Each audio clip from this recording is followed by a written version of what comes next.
Apa kabar para pemirsa? Saya Ronald Mesir, kini Anda mengikuti Warta Berita PTS. Kasus global COVID-19 bertambah 11% dalam sepekan. WHO tanggal 29 menyatakan khawatir bahwa ancaman kembar dari Delta dan Omicron akan menjadi tsunami pandemi. Di Amerika Serikat, jumlah kasus rata-rata per hari dalam 7 hari silam melampaui 265.000 orang. Di Perancis, rata-rata 2 orang terdiagnosis positif setiap detiknya.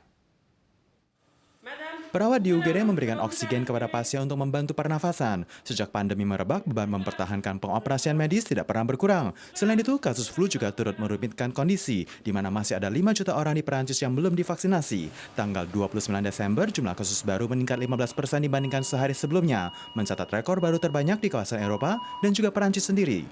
Tidak hanya Perancis saja yang khawatir, di hari yang sama pihak Organisasi Kesehatan Sedunia mengibaratkan jika daya penularan Delta dan Omicron sangat cepat. Andai kata merebak waktu yang sama, tentu tidak boleh diremehkan.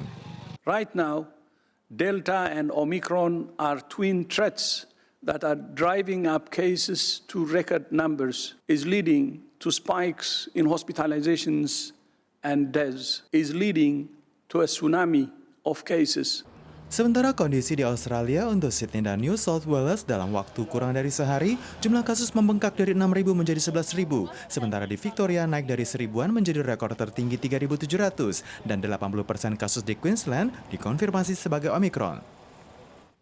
Sehubungan dengan berakhirnya tahun, maka jumlah kasus mabuk mengemudi yang mengakibatkan kematian terus meningkat. Merujuk pada data dari MOTC, sejak Januari hingga Oktober tahun ini, tercatat ada 261 orang meninggal. Pihak MOTC merencanakan melakukan revisi undang-undang terkait, di mana bagi pelanggar perdana, mobil akan disita, serta hukuman denda bagi tamu penumpang yang berada di dalam mobil yang sama. Seiring dengan berakhirnya tahun, maka jumlah kasus mabuk mengemudi meningkat. Pihak kepolisian di berbagai kawasan memperketat razia. Merujuk kepada data dari Kementerian Transportasi, tercatat ada 261 orang meninggal pada 10 bulan pertama di tahun ini karena mabuk mengemudi, bertambah 22 orang. Dibandingkan tahun lalu, jumlah kasus di Kaohsiung mencatat penambahan terbanyak, kemudian Taitung dan Tainan.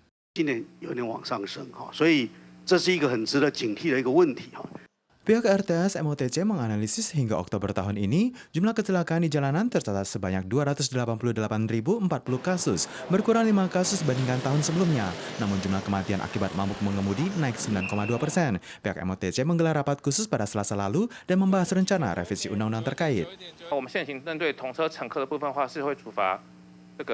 到3000元这个罚款，那我们也会来研议提高同车乘客的这个罚款。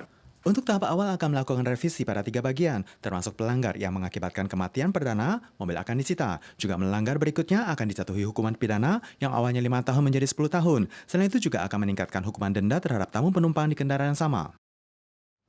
Perusahaan Aerospace Industrial Development Corporation di Taichung tanggal 26 Desember dilaporkan terjadi ledakan gas debu serius yang mengakibatkan 1 orang tewas dan 6 lainnya luka parah. Disinyalir insiden terjadi pada area kerja penjepit nomor 8 yang memanufaktur onderdil perangkat kebutuhan pesawat sipil, sehingga saat melakukan pemotongan platinum dan juga aluminium, debu yang terhisap oleh mesin terjadi ledakan.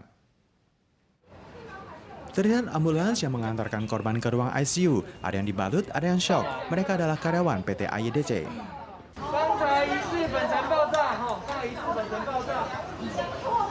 29 Desember malam pukul 10, pabrik AYDC di Taichung terjadi insiden ledakan. Untuk tahap awal ada 7 karyawan yang diantar ke rumah sakit. Karyawan bermengaku saat diantar ke rumah sakit sudah tidak ada tanda kehidupan dan sudah tidak dapat tertolong lagi. Sementara Bapak Chong mengalami luka terbakar level 2 dan rawat inap di ICU. Ledakan yang terjadi juga sempat direkam oleh warga setempat. Warga yang mendengar soal ledakan juga segera melihat kepulan asap tebal. PT AYDC menjelaskan insiden terjadi pada pabrik nomor 8 yang khusus memproduksi onderdil kebutuhan pesawat sipil, khususnya saat menjalankan tugas pemotongan platinum dan aluminium. Berkenaan dengan alasan yang lebih lengkap, masih membutuhkan konfirmasi selanjutnya. Pihak Depnaker Taichung juga segera membentuk satuan penyelidik, menghentikan pengoperasian pabrik PT AYDC. Jika diketahui terjadi pelanggaran keamanan, maka akan dikenakan denda maksimal $300.000 Taiwan. Adapun insiden ini telah menyebabkan 1 tewas dan 6 terluka. PT AYDC juga menjelaskan akan menanggung semua resiko yang ada, sekaligus menegaskan bahwa ledakan yang terjadi tidak berhubungan dengan manufaktur pesawat tempur dan tidak akan mempengaruhi agenda penyerahan pesawat yang telah dipesan. Para pemirsa sekalian, sekian Warta Berita dari PTS. Kita jumpa lagi di pekan depan. Sampai jumpa.